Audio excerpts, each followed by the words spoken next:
Is you can build the website and the business entity for free. Number one finance app in Mexico. I took them from zero to the number one finance app in Mexico. $1 in, get $6 out, which is where you can get to with paid ads. You're like the craziest people you've ever heard of will say yeah and say like, hey, I could save you $10,000 a month right now. You can go to another business owner and say, hey, I'm going to save you 60 grand over the next year. Yeah, I think people always plan for the downside, and that downside. A few years ago, I was in university struggling starting a business when I met this guy right here, and he put me on so much fucking game that now I've made my own business making tens of thousands of dollars a month, and it was largely due to the lessons you taught me, and you let me skip so many mistakes that probably you made so that I could kind of get to my goals faster. So let's jump into it so you can teach people that are in my situation how they can compress their timeline and actually start a business that makes money now. Sounds good. All right, so without further ado, I think there's some core components that you've taught me, and so we're gonna go over them from front to back. The first one is obviously the offer. You need a good offer or your whole business is gonna be bad, right? So what would you say are the most important things you should look for when creating an offer? And not an offer for a multi-billion-dollar business. This is an offer for someone that's in university right now, trying to start a business, make their first 10K a month. I think, as you already know, it's basically two different components. So number one, at the end of the day, a business is just built to solve problems. So you need to find really painful problems. And we live in the age of AI. You can get on there and discuss with it the various problems that might exist out in the market. I'm partial to B2B offers these days. I think that if you could solve a business's problems, you're fairly consistently going to make more money than solving a consumer's issue. So that might be a good place to start. I think that the big thing is the price of what you're solving for a business. The average transactions that take place in the business whose problems you're trying to solve, they should be as big as humanly possible. The bigger the problem, the bigger the dollar amount tied to that problem, the larger the dollar amount's going to be of the value that you're going to provide them. And so it's two-part. One, solve a really, really painful problem and solve it for somebody who's making a lot of money or for a business that's making a lot of money. And if you can marry those two things together, you will always have a very good offer. And with offers, for most people, they don't have that money for that startup costs. Everyone says, oh, there's so many startup costs with starting a business. Right. Explain to them how you showed me how to start a business with literally $0 to my name. Oh man, well, it's gotten even easier.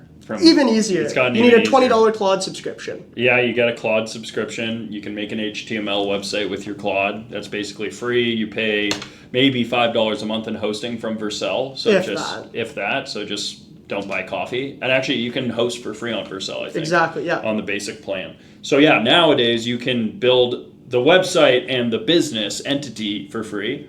The only thing that your money is always going to have to go to is distribution, is like marketing distribution. So getting your name out, whether that be through paid advertising, whether that be through cold email. I've ran ads for the number one finance app in Mexico. I took them from zero to the number one finance app in Mexico. I did that in January. And even with them, we started at $100 a day in ad spend. And then you scale it up to the $30,000 plus a day we were running an ad spend, right? Yeah, so to jump in, that's exactly the second and probably the most important thing when starting a business is how do you get your product out there? How do you get eyes on your product so you can actually sell it? So if we were to do a quick tier list, what would you say are the rankings of the distribution channels? So paid ads, Yeah, I'm partial, again, because it's how I've made my money. I think paid advertising is at the top because as long as you have a good offer with a very large total addressable market, then paid ads are really the only way that you can consistently get out to that market without issues. I've seen guys run, let's call it the second methodology, which is influencer or like earned media being just like videos going viral. Works super good. I've done it myself. I've paid influencers to run my channel for Savvy when I first started, and it printed. We would, have one video go viral, and my calendar would be full to the brim for, 4 weeks. 8 calls every single day. But the problem with that distribution method is that it's unreliable. You can have videos that go super, super viral, and then you fall off, or you're not posting as much, or people don't engage with your content as much. And it takes work. You have to make the videos. Right. And so it's a very, very good method for piercing the market for cheap or little or no money at all, but it's not a great, reliable indicator. I would never, put it this way, I buy businesses through the private equity firm. I would never buy a business whose sole mechanism is, hey, yeah, we run organic ourselves. Mm-hmm. Not interesting for me. And that's the other problem with it, is that unless there's an employee who's running your organic, it's completely unsellable. There's no value, inherent value to that business. If they said, we run influencers, I've dealt with a software business recently, and they said, we run influencer campaigns, and those influencers, whenever we run one of these large influencer campaigns, then we're able to get a bunch of clients. I'll look at that and I'll say, okay, that's, better. But it's still not great because it's just not reliable. It's not a put $1 in, get $6 out, which is where you can get to with paid ads. Put $1 in, get 10 out, get 3 out, get 4 out, whatever it is. You have a reliable number that you can make models for that will compress as you get larger, but more or less it's going to sit in this ballpark. Kind of the third way is obviously cold outreach. So things like LinkedIn DMs, things like Reachium. LinkedIn DMs are super good, and then cold email as well. Those two are really, really good. I will say the one drawback is just TAM. You need the data in order to reach the people, and investor outbound. And on LinkedIn, to be fair, because your response rate is so much higher, if you have a 50,000 person TAM, it's doable. It's doable because it'll take you like 2 years to run through all of it. But on cold email, at the volume we send, we send something like 200,000 emails every 10 days, so 20K emails a day. And I'd run through a 50K list in 2 days. Yeah. And your response rate is much lower than it is on LinkedIn. But if I was relying on that as the way that my business was going to attract clients forever, it's not going to work. Mm-hmm. And something you taught me that actually made a difference when I was starting a business is the whole idea of you make this offer, it sounds good in your head, but actually finding product market fit before you do the ads, before you're going to drop money in it, make sure people want to actually buy your product or service. So how would you do that now if you had $100 to your name? $100 to my name, to be honest, no shill. I'd probably just get Reachium and run an offer for a month and try and run a B2B offer, because that's how you're going to spend, whatever. I don't know what's it cost right now, $100 a month. Yeah, under $100. There you go. Because you're not going to get anywhere with paid ads with $100. No. That's probably the method, is to send out those outreaches on LinkedIn. You can run 20 business days times 20 a day, 25 a day. We send on weekends, bro. Oh, there you go. So you're over 5,000 sends, and you should be able to probably conduct. Usually you're getting a 20 to 25% affirmative response rate on LinkedIn. Mm-hmm. So as long as you're running a good offer, so you get 100 affirmative responses, you probably book, at minimum you'll book 100. You'll book 20 meetings, minimum, and 20 meetings. If you close like ass, you should be closing 5% if you have a good offer. At least one of them, yeah. Totally. And where would you say you close your first client, you make $5,000, it's huge for you, that's your first win. Where would you say that money should go? To paid ads or to fulfilling? Now that you have a client, should you be figuring out how to fulfill it, or do you just Chad ram to the max and collect as much cash as possible? Two-parted. I'd split it between the Chad ram option and the fulfillment option. You should be spending the money to fulfill at scale. You don't want to be doing fulfillment, or else your business is never going to scale no matter what. And then on the other side of it, you want to make sure that you're dumping money back into ads, into distribution and origination in order to get more deals through your door. So I'd split it between the two. And generally, what I will say about that as well, where a lot of people mess up is they'll not look at it as an even kilter thing. They'll say, I've landed one client, now I need to go build systems for 10. No, you've landed one client, you need to build systems for one client. When you have 2 clients, 3 clients, 4 clients, then you need to figure out how to fulfill for 2 clients, 3 clients, 4 clients. But you don't, a lot of people will overbuild on the fulfillment side, and then very quickly you run out of marketing cash. Yeah. And that still honestly happens to me, and it's like one of the hard things of managing that scale to make sure that I'm investing enough in marketing so I actually am getting clients, because I kind of had that situation where I built a system I could handle hundreds of clients now, but I don't have hundreds of clients, so it's all useless. Yeah.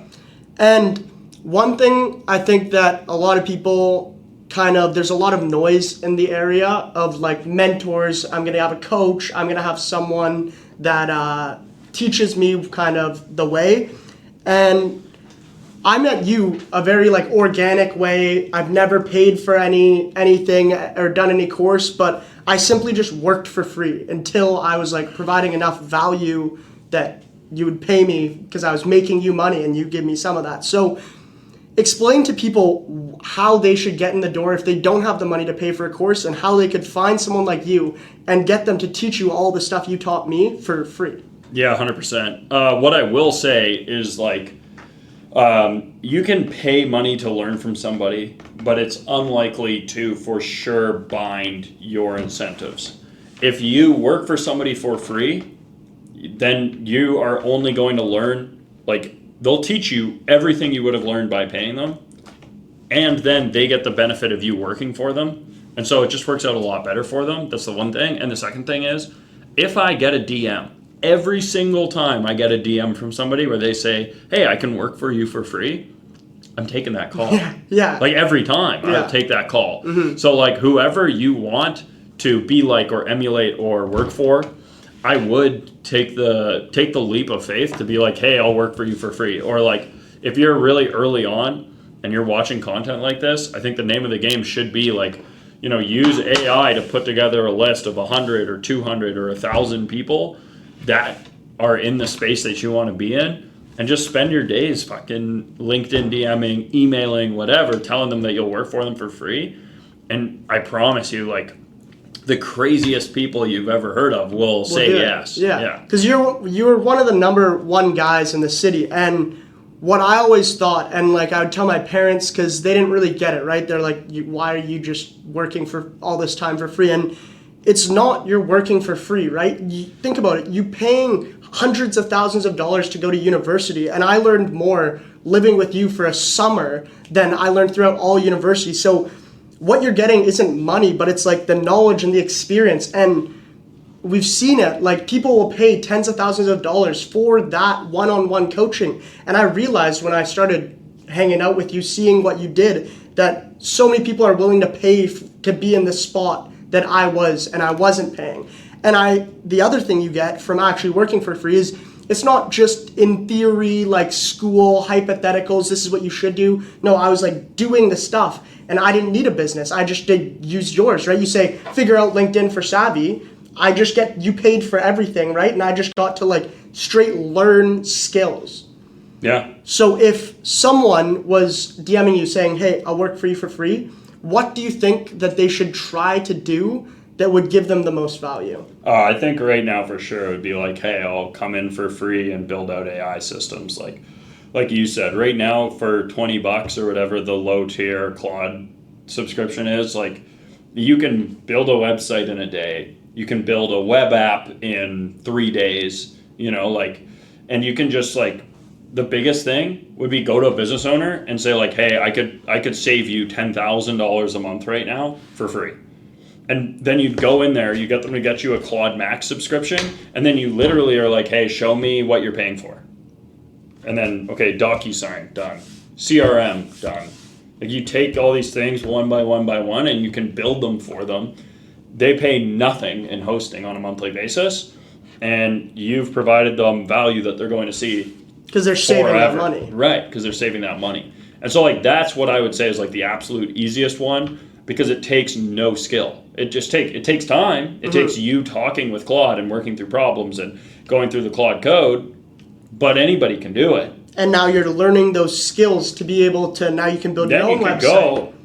Build your own website, build those systems out, and more importantly, like, you can then go to businesses and charge them money for what you just did for this other guy. If you save this guy $5,000 a month on his CRM, his DocuSign, and his handful of other applications, you can go to another business owner and say, "Hey, I'm going to save you $60,000 over the next year. Here's exactly how I did it. Here's how I did it. What would that be worth to you?" Yeah. And they're going to say, like, what's the worst they're going to offer you? $2,000 for 4 days a week of your time? Yeah. You know? And that's literally pretty much bar for bar exactly what I did with you. I figured out how to run LinkedIn for you, became the best at it, was so good that other people were like, "Hey, can you run my LinkedIn?" And then now I've been running it for you for free, but now all these other people see the results, and now I have case studies, I have proof to actually show them I can actually do what I'm saying I can do. And then I could take that and sell it to them, and now you have an actual offer, you have a business, and it literally costed me nothing to do.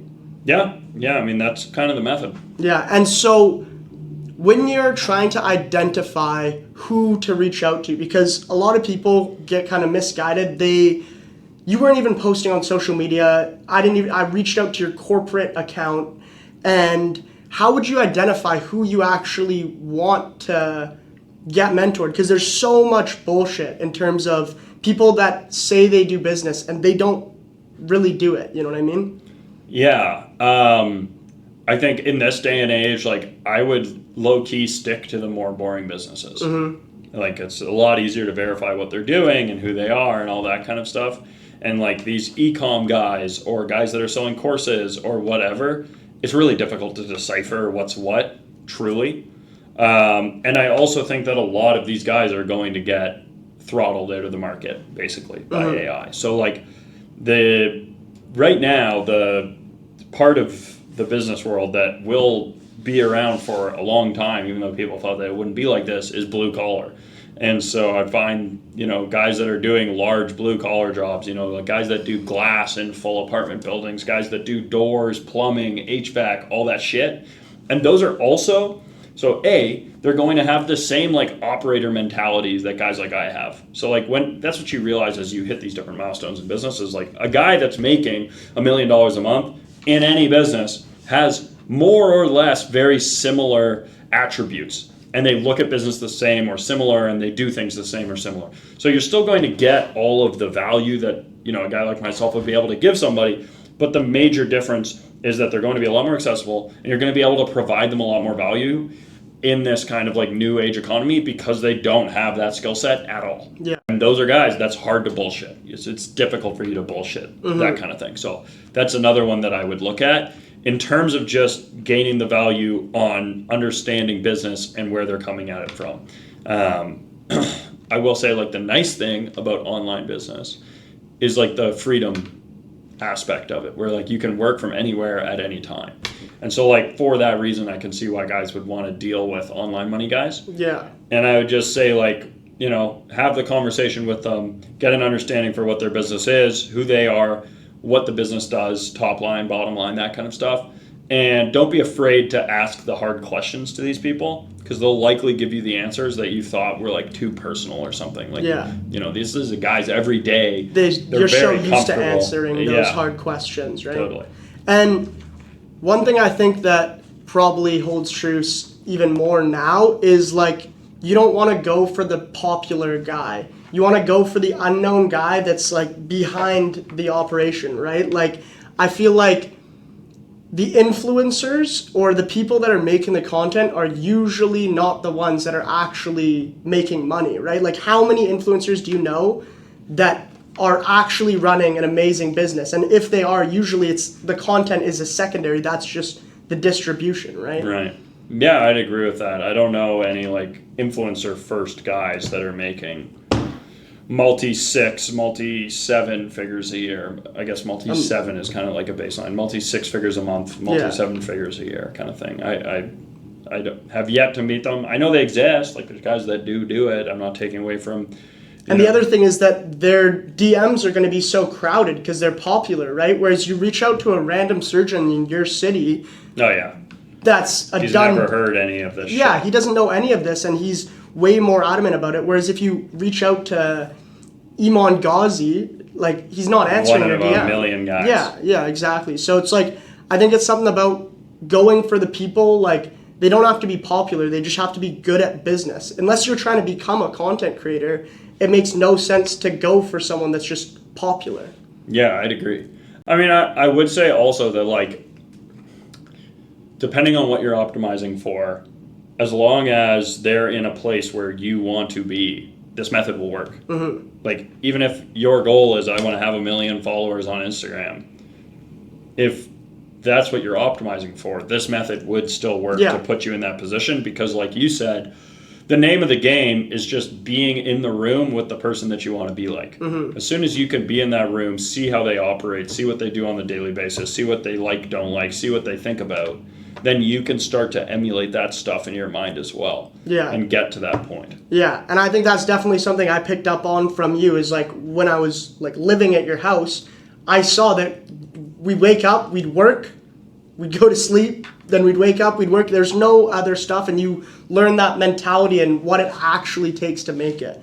But for the people that say they've gotten that person, you have an in, right?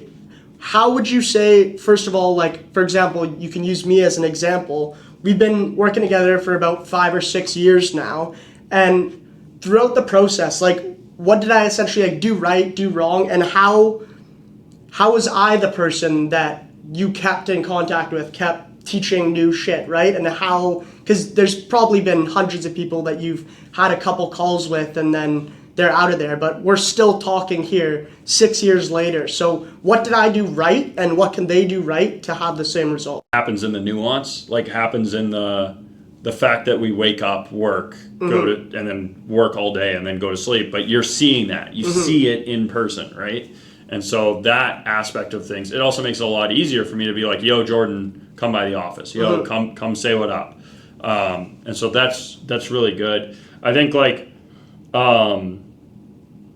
you know, you got to choose your pain, you know, whether it's like the pain of sacrifice now and working your ass off now, or the pain of regret later. And like, just to the cons point, I think it would be like, you know, you got to lock in as soon as you can on the fact that you're okay with taking sacrifice, you know? Like, had you done what you did that summer 2 summers earlier, it's probably pretty likely that now you'd be where you're going to be in 2 years, right?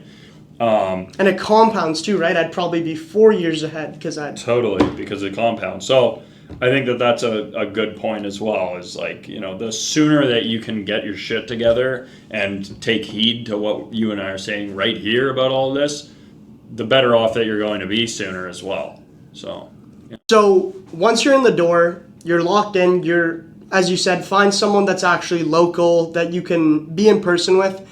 But I think there's got to be something said about like the interpersonal and like being able to not be an annoying brat and like actually, like, for example, if I was annoying, you would not ask me to pull up, you know what I mean? So like, what are the qualities that you're looking for? So, like a green flag, you see, okay, this guy said this or did this, and it's like, okay, we'll have him back. You know what I mean? It's like mostly just hard work, and then also like the annoying thing, you know, like to the point that I make all the time, which is like, you should be able to hire somebody or bring somebody in, and they don't need to ask a million questions to get something done. Like, my brother came into the office the other day. He doesn't work like with us. He has worked with me in the past. And he comes in and he's just like, I feel like working. He had a day off of his work. He's like, what can I do? And I sat him in front of the computer and was just like, put him on the terminal. And I was like, this is the goal that we're trying to figure out. And then he didn't ask me any other questions, and he just sat there and did it. And then at the end of the day, he was like, okay, I did it. Yeah. And like that, like to what we were talking about, you know, before, having that agency to just be like, okay, I can get her done. That's the biggest thing, is like, you know, if you're asking me a million questions, then it becomes more of a hindrance to have you around than it is like stuff off my plate. Yeah. If you can just take stuff off my plate without me asking or without us discussing it, then that's when things are going to get good. Yeah. And for someone who's doing that and it's new to them, right, and they have no idea what they're doing, what would you say is like, how do you like, as you said before, it's easier or it's better to ask for forgiveness than ask you a bunch of questions on how to actually do it. But if you're scared you're going to make that mistake, what would you do to either A, make sure you don't make that mistake, or B, like, how do you, like, give them the freedom, or, like, how would someone be able to know that it's okay to make a mistake or mess up, and it's better to not ask, and it's better to just try it? I think most people are like me and they would rather you just try it. Right? I think that's a risk you gotta just take. Is like the risk to try something, fuck it up, and then have somebody tell you, hey, you fucked it up. Yeah. And so now this person has gotten a mentor, learned everything they need to do, they've learned their skills. Now, how do they kind of take everything they've learned and leverage that to actually make their own business? So, like, the question is, how do you transition from I'm working for this guy for free into your own thing? Two things. I mean, like, I think deadlines are really good, like setting up deadlines for yourself. Like, by this day, I need this thing to happen. And so, like, I would go into this situation having a deadline for yourself in terms of when are you going to get away from this, and then work backwards from there on what you're going to have ready by that date. And then the second thing is, you've got to be prepared to take that leap of faith. Like, you have to have faith in yourself and your ability to just get shit done enough that you can say, okay, I'm ready to go. Right? And so that's going to be that second component, is like, you got to make that leap and know that you're going to be okay. And even if you're not okay for the first couple of months, you'll get there. I think people always plan for the downside, and that downside is pretty unlikely to happen, at least from what I've seen most of the time.